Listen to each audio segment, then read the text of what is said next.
see you like in suits and holding a very big briefcase or bag. So like hawajawai kuona like kama huko like tuseme like unaona vile comrades wanavaanga. So like wanakuonanga like most of the times with suits na ties zimefika hapa hivi. Walking very majestically with a bag here. So wanasemanga wapatie siri. Well, Hello guys, welcome to another episode of Men Black TV. Remember I'm your boy Eka Duncan. As usual, leo siko kwa street kuuliza maswali zinaulizanga kila siku.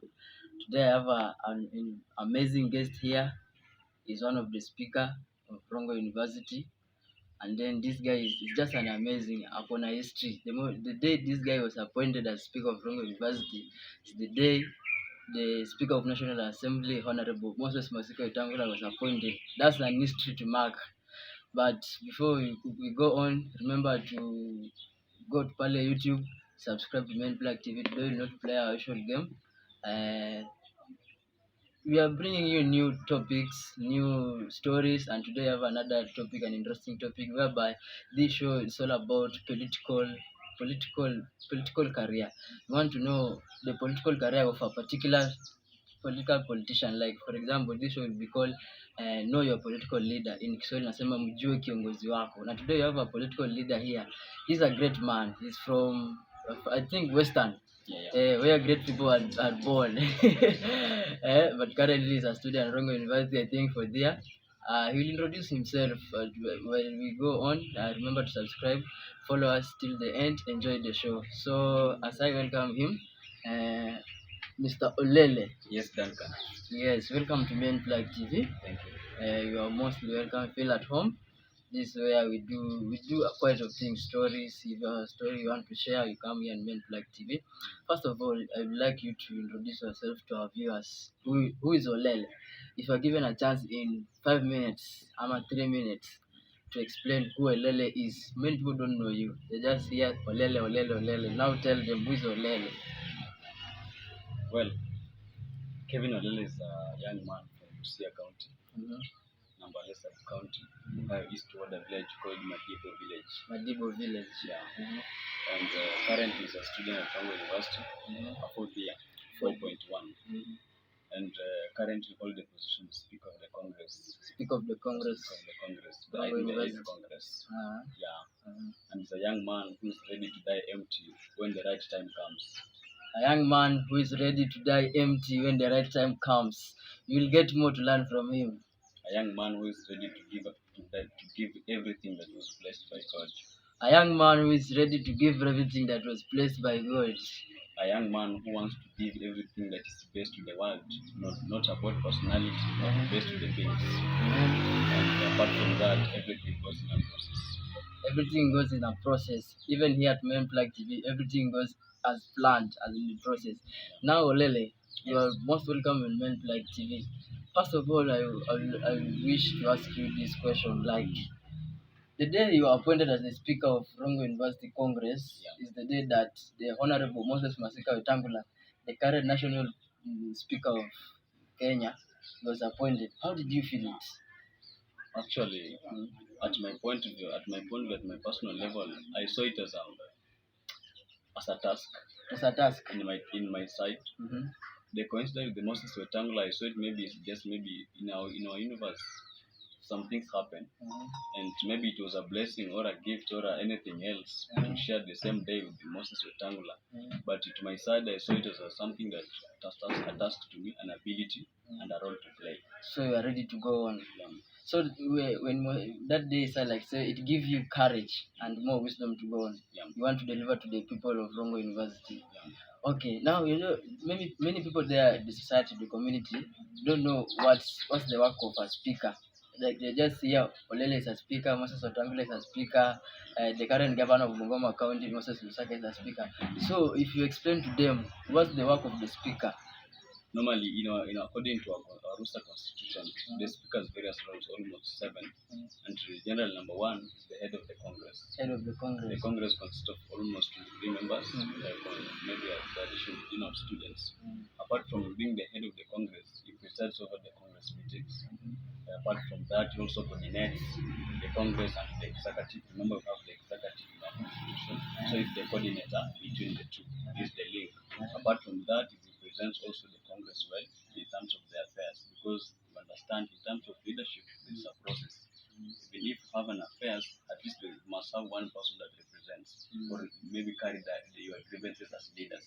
The speaker holds the mandate to represent the members, and also to channel all the views from the Congress to the executive and to the administration. Congress to the executive and to the administration. And where these Congress led, they have various issues. So, if I may ask, also your work as a speaker, do you oversee how the members of the Congress work on the various schools? Of course, because the speaker, remember this is how it works. These members of the Congress have academic reps, ladies reps, and general reps. Now, these leaders from various schools, they represent the views from the Congress. Now, the speaker now collects the views and proposals from those Congress, because he believes now that these views are from the Congress. Now, the speaker now represents the views to the executive. Now, the executive together with the speaker represent the views to the administration. So that's how the channel works. But also the speaker may see that right, if maybe there's some other views, direct contact from the comrades is allowed also to hear proposals and to receive proposals from the comrades. From the comrades. Yeah. Okay, Lele, yes. Here at Mentlac, we usually want our guests to feel good. So we have brought you some drinks here as we continue the conversation. Just pour and continue drinking it. Okay, so Olole, if I may ask you, you are a politician, yes? Yeah. What motivated you to go and vie for speaker seat in the Rusa Congress? Okay, well, What motivated you? Because I know it was not you alone there, because there are many people who wanted that seat. So what motivated you? Mr. Duncan, when you talk about leadership, leadership is a process. Leadership is a process. It's something that we build. It's a foundation. So it's not something that you just woken up one day, then I said I want to be the speaker of the Congress. Remember, it started early. The time I was in primary school, in Madibo Primary School in Busia County, I was a speakers leader. In high school, we went to Kolanya Boys High School. I was a student leader at Kolanya Boys High School. When it came to campus, I never just revealed my interest as the speaker of the Congress. Remember, I vied to the treasury. Apart from being vied to the treasury, I hold various positions in the clubs before I get myself into politics. I've been the leader in Scout. I've been the leader in various positions, like maybe even other associations like the theater. I have been the leader there. So it's something that I have built from the word go. So the view about the speaker is something that maybe I saw it coming anyway, because it's something that I've been doing. I built my presentation of leadership from the word go. From the word go. Yeah. Okay, you have said that you build your leadership from the word go. So like, if I ask you, Mr. Olele, what has been your journey of political, how it started and where you are now? Ilianza aje ndio umefika sasa hapa, your journey in political field, Okay. We can talk about leadership field, because when we talk about politics and leadership terms to be different. This time it has leadership. Well, it started, as I told you, maybe at an earlier age. Remember, sometimes leadership is not all about maybe holding the positions. Sometimes how we organize ourselves outside here also terms us as leaders. Because one thing I knew about leadership is about presentation. I knew how to present myself well. That's the same as a leader. Apart from that, I know how to interact well as a person. Apart from that, I know how to make my decisions. Apart from that, I also interact with various people who hold prominent positions. Then apart from that, I also read a lot about leadership, do research about leadership. So it's something that I started building it from the start, from the earlier age. From the basing on basic things about leadership. As I told you about presentations, decisions, interactions, and how to make things work in terms of how I interact with the people. You see. So, for example, before I hold the position of the speaker, maybe let me talk about my life in campus and meet in leadership process. When I joined first year, I joined Scout. When was it? 2019. 2019 I joined Scout. I was in first year, I joined Scout in 1.2. The second semester. Then the second semester, after almost 2 months, I don't know what happened, what they saw. I was appointed as the Secretary General in first year of Scout. Secretary General of Scouts. Scout in my first year. That's 1.2 in February. Then after that, I hold the position. I organized the Scout. Remember, at that time, the Scout were having a lot of random and issues. But the mandate at the leaders initiated various programs and made some changes. So you brought peace. I brought not peace, but at least some progress. Some progress. Then after progress, I was appointed again in my second year as the Secretary General for the second term. The second term. Then after that, we coordinated various things in the Scout. Apart from that, I also channeled my views to theater. I'm a thespian. I have acted so many set groups. In theater, I've been a leader, coordinating various positions, various programs in theater. So you can see something that I started building from various coordinations up to one thing called the Down Reflection Platform now. The speaker. Yeah. Okay, if I may ask you this question now. Yeah. Some people say that being in power, like some people feel like wanajiona wako in power. So as for you, how do you feel that being in power? Now you're the speaker of Rongo University. Unaweza enda ukae pale kwa Senate. Si ndio? How do you feel being in power? You personally now. Personally, being in power is good. It gives you some privileges, opportunities, and various mandates. Number one is about opportunities to grow yourself mentally, physically, and also to channel your views as a leader. Number two, I feel it like it's a position as I as myself to deliver well the skills about the leadership. Because I know well that if I walk outside here, a lot of people are looking who is the Lelo, how is the Lelo conducting himself. So myself, I know well I've been given the power. But now this power, there's various ways that I want to use it well. Number one is about service. That's most of them since I was elected. When I meet comrades outside here, and I talk with them because I know many of them have proposals, views. So I interact with them at least to get the ideas. Actually, my leadership is about initiating, consolidating, so that at least in the manner that I rule, that I govern, at least the views and ideas of other people are catered. So I find that apart from feeling well as a leader and having power, I also want to ensure that this power at least those people who elected me and the people around it at least are benefited at some level.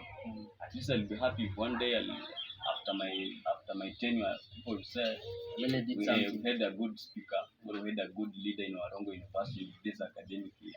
Yeah, that's all. Okay, Mr. Olele, you can pause something. You have heard people views Olele is saying that being in power is very privileged. You have some privileged opportunities out there. Now, as we go on, Olele. Yes. If I may ask this question now, sometimes like students from Rongo University that send me before I tell them we have an interview with Mr. Olele, their speaker. So they told me that I should ask you this question. Okay. So like most of the time they see you like in suits and holding a very big briefcase or bag. So like I kuona like kama huko like sema like unaona vile comrades wanavaanga so like wanakonanga like most of the times with suits na ties zimefika hapo hivi walking very majestically with a bag here so wanasemanga wapatie siri. Well, Mr. Duncan, in life we are not here to fit in. In life we are here to be individuals. We are here to be different. In life you are not here to fit in. In life you are here to be individual. And also to be different. Take it to the nearest bank account. Now a lot from the perception views, you can see that a lot of views for how you see communities operating. You'll see them maybe good percentage is operating in gyms, maybe in rugged and other things. So I ask myself, fashion maybe is of a university maybe. But I always tell myself it's not a must that I operate the way other people operate. I operate in the way that I feel like it's right to me. And also as a leader who sees myself as a leader, I need to show a difference to the people who leads me. You know, you being a leader, a lot of people are giving the expectations in a different manner. They expect you in terms of how you present yourself to be a bit unique compared to them. At least you give them a motivation. Apart from presentation, they expect also how you talk. Apart from talking, they also expect how you interact with them to be different. So something about the dressing code. As a leader, it's not that maybe I'm a leader, just I want to be unique. A lot of people are wearing suits that are not leaders. It's normal. But I myself, I look on something just to be presentable. Because I always say to be presentable in terms of clothing, to me, maybe just to dress well. Maybe it's my, I always like it when I dress well with a tie. So you holding my bag, holding maybe carrying some my documents, some books, and various things. So unapenda tu kuvaa poa. Yeah. So like go to the next question. You have been in the field of university politics, since you entered the first year. Yeah. Now it's 4 years, yeah. So how is the university politics compared to the national politics? How can you compare them? Actually, are they the same or there's some difference? Well, at some level, I can say that they are different because I can accept I have never participated in outside politics, but I can do a relation. In our campus politics, you can realize that at least there is a way that you can merge to win. You can merge to win as a leader when you consider various basic concepts that I told you earlier. In campus, someone will say, someone will vote you in basing on different perceptions. Ama vile mna vibe. Not vibe, but on the following basic compared to outside. Someone will vote you in if you buy in any position Duncan because maybe you dress well. Someone I'll vote in Duncan because that guy dresses well. He's a leader, he'll vote you in. But when you go outside, when you're outside politics, everybody dresses well. Even common mwananchi, they have suits. But you realize that many comrades, if you wear suits maybe in a week, maybe twice or thrice, a lot of people say, hey, maybe this guy has something unique. So you find there's a difference in terms of presentation. So here somebody will vote you in because of how you present yourself in terms of dressing code. Number two, also here is about competency, and competency they based on different levels.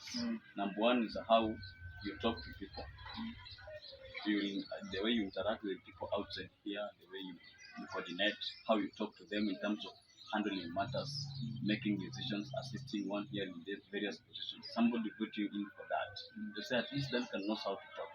Duncan knows how to handle matters. Duncan knows how to like that.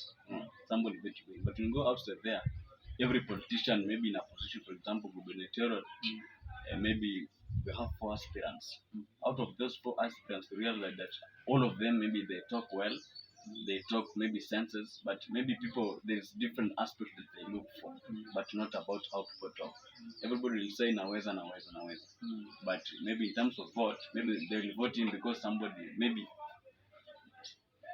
if has bribed him maybe 100 shillings, but here maybe it will be a bit different. Wamepewa kitu kidogo. Then apart from presentation, apart from competency, in campus politics that I have realized also that we have something called the tribe factor.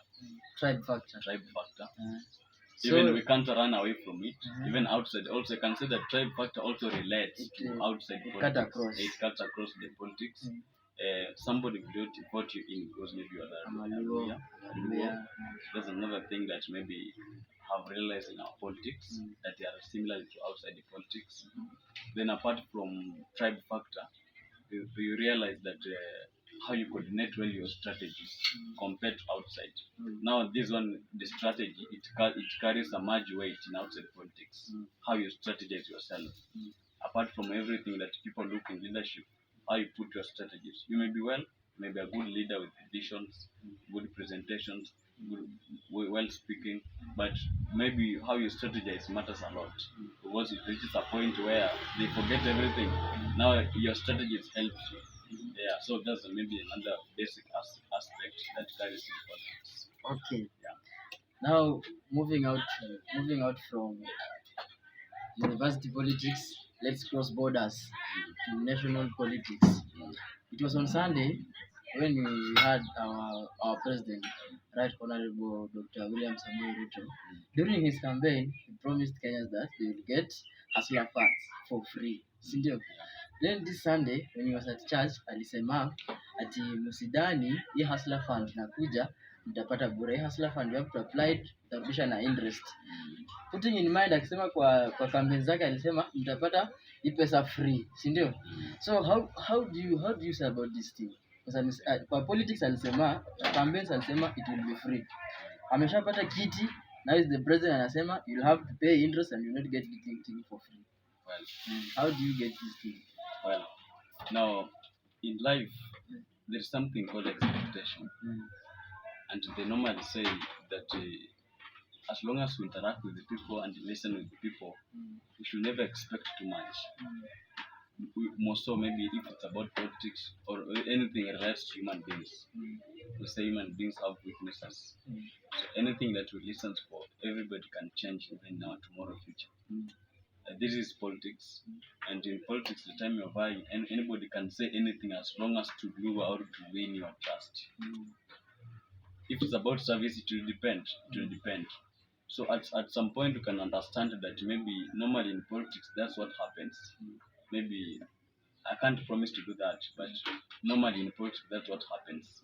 Maybe one of the strategies that people use to win votes. After winning votes, it depends on them whether they lose or not lose. Anapatiana views za uongo. Anapatiana views za uongo as long as to win your votes. Bora umeshinda. Yeah. So I'm not surprised with the aspect of hustler fund, because I knew well that in life about the matters of politics anybody can change. Even some of the manifestos that were being told outside here, some of them we just look at them and say, well, let's accept them for the moment, but we are not sure if they will happen or they will be fulfilled. Okay, so in life we have to lower our expectations. We have to lower expectations about things, but in order to organize ourselves first. We have to organize ourselves. Okay, Mr. Olele. Yes. And this week, the Kenya Kwanza cabinet secretary are being vetted by the National Assembly. I hope you know the nominee. Prime cabinet minister is Musalia Mudavadi. Yeah. Kuna cabinet minister of defense is Aden Duale, education is Mochogu. Kuna wale foreign affairs is Abel Mutua, Kindiki is for interior affairs. How do you see this? How do you see this cabinet of William Samoei Ruto? Because people are saying, but the cabinet of William Samoei Ruto is just for politicians. They have just named politician compared to the cabinet of former President Uhuru Muigai Kenyatta, who are the public servants. There was no person who was a politician in his cabinet. So how do you see this? How do you rate this cabinet of Mr. William Samoei Ruto? Well, if I look at that cabinet, you can realize that majority of them have been in leadership positions. Politicians. Politicians, let's say. But from the time of appointment, quite number of them, they look surprised with the positions. Some of them, maybe they were surprised to be given the positions that maybe they never expected, even though maybe they discussed on the table outside the camera or outside our views or eyes. But some of them in our public domain, they appear surprised.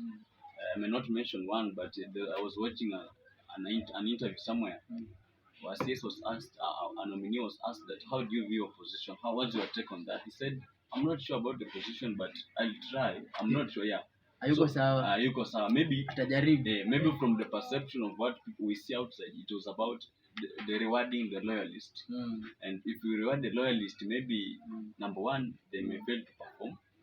And if they fail to perform, maybe as a person, William Ruto tried to bring out the aspect of rewarding. Then after that, maybe he will have the mandate to reshuffle. If not reshuffle, changing in a way that at least someone may not feel like maybe it's disgraded after winning. So number one, maybe that came into my mind from this nominee of cabinet is that Ruto wanted to reward these people.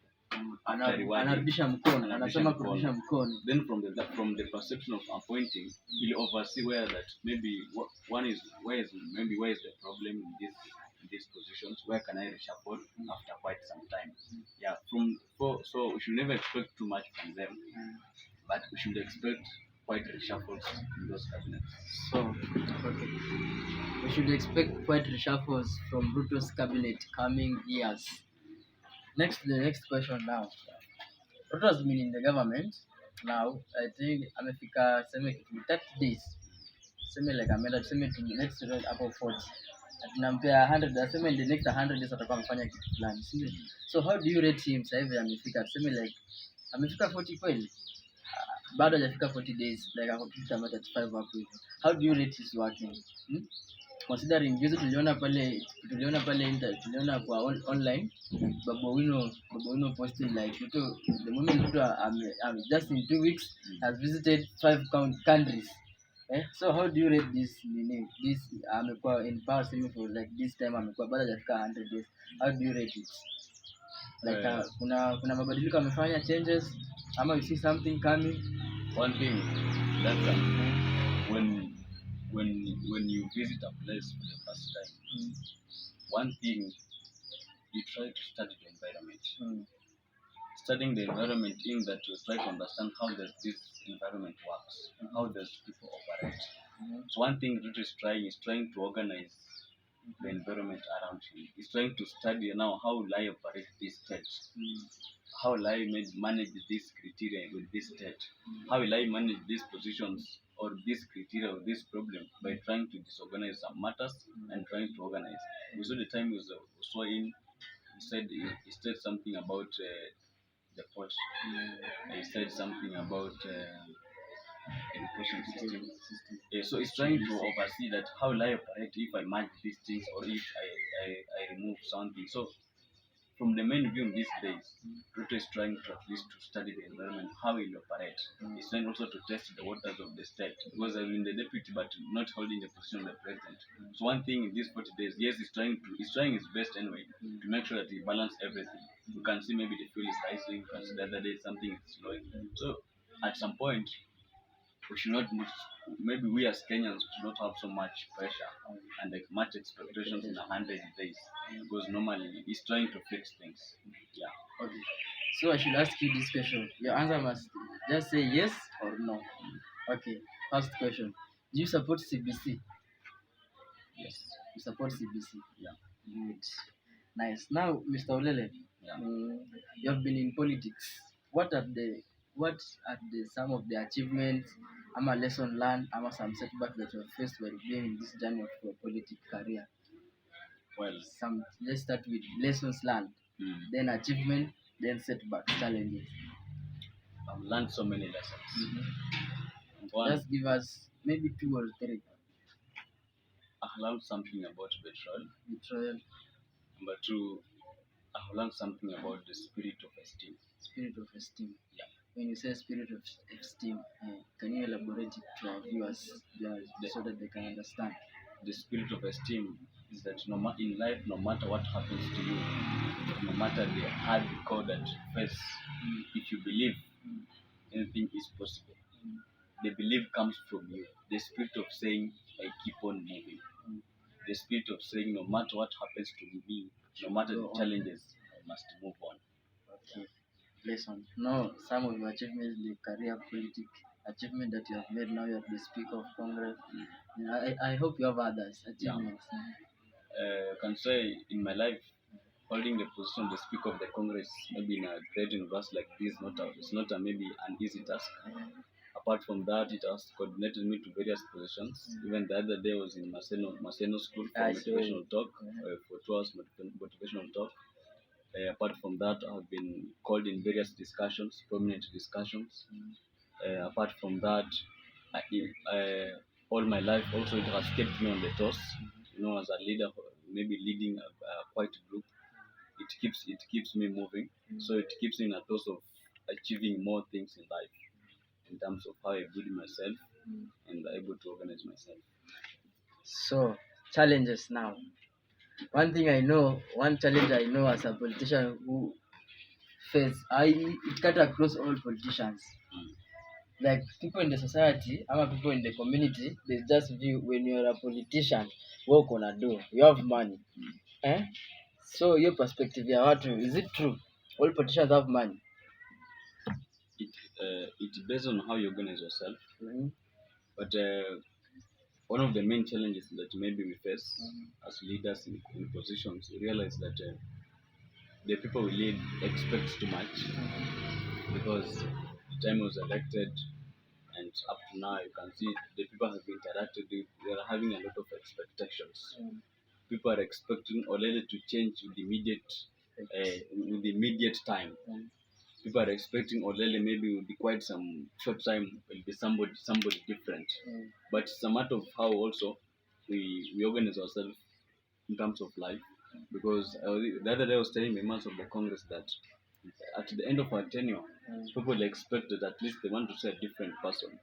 The people I was interacting with, the time was before I was elected as the Speaker of the Congress, they want to see that after I've been elected or after my tenure, they want to expect a different Olele, of which it can never happen if I never make an effort to improve myself.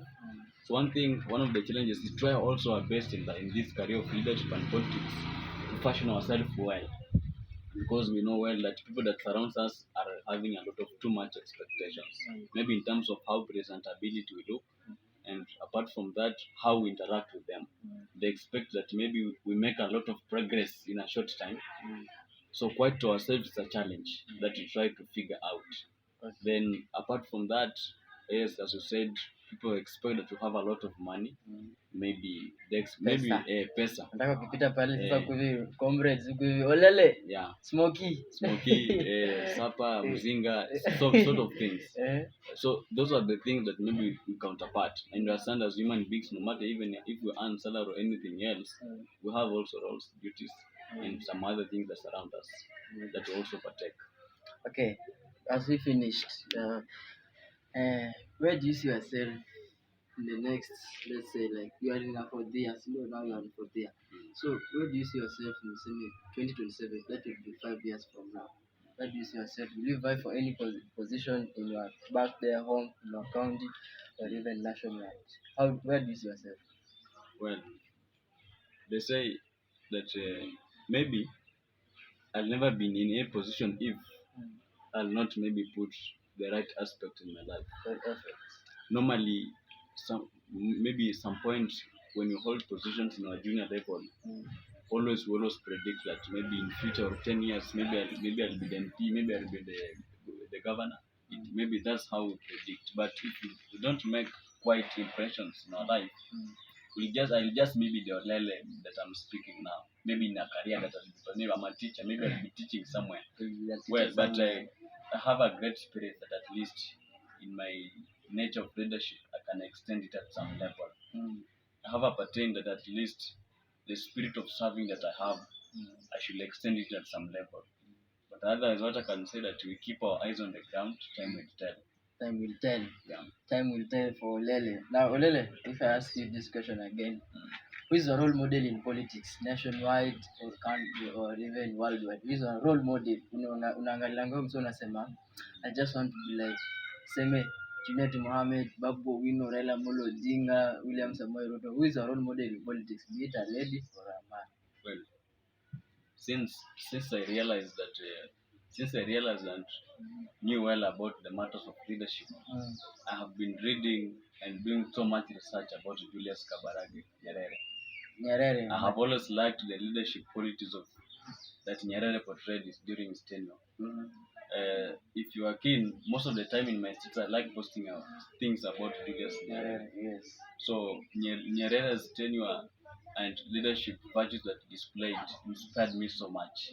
Then some of the things that I do, I always impressed from Nyerere's tenure. So you can realize that from his aspect of leadership, I'm always inspired to do more, to get so many things in my life in terms of leadership and to keep moving. Mwalimu Julius Nyerere, the founding father of Tanzania, Jamhuri ya Muungano ya Tanzania, your role model. Okay, as we finish now, I want you to give this opportunity. You say your last comments, sindio? Then kuna na ile place ya you big up someone, like no comment like TV.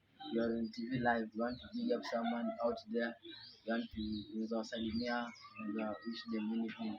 But your last comment first, what you want to say? Then you want the people to hear, you want the Congress of Congo University to hear, you want the people of Kenya to hear, also you want the people from various countries in the world to hear. This is your time now. This is your camera. You can look at it. Then you say your last comment. Then finishing up, you big up some people. You can go on now. Well, viewers, it's a fine afternoon. Mainly, life has been a test of a life process, a journey, and a test. That no matter what happens to us in life, we must keep on moving. We must keep on moving, keeping in mind that we must keep the right thing, the right aspect.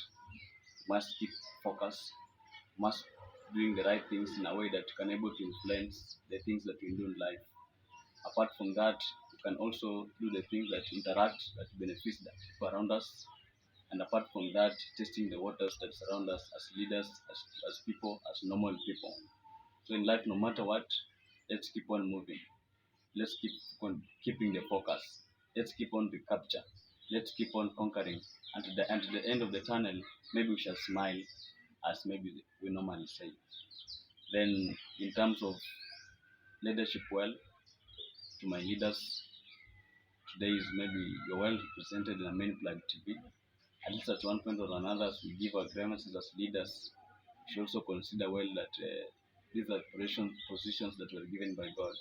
We should do with tenure, without even favor, but with ill will that doesn't affect anyone's mind, fictions, and anything else.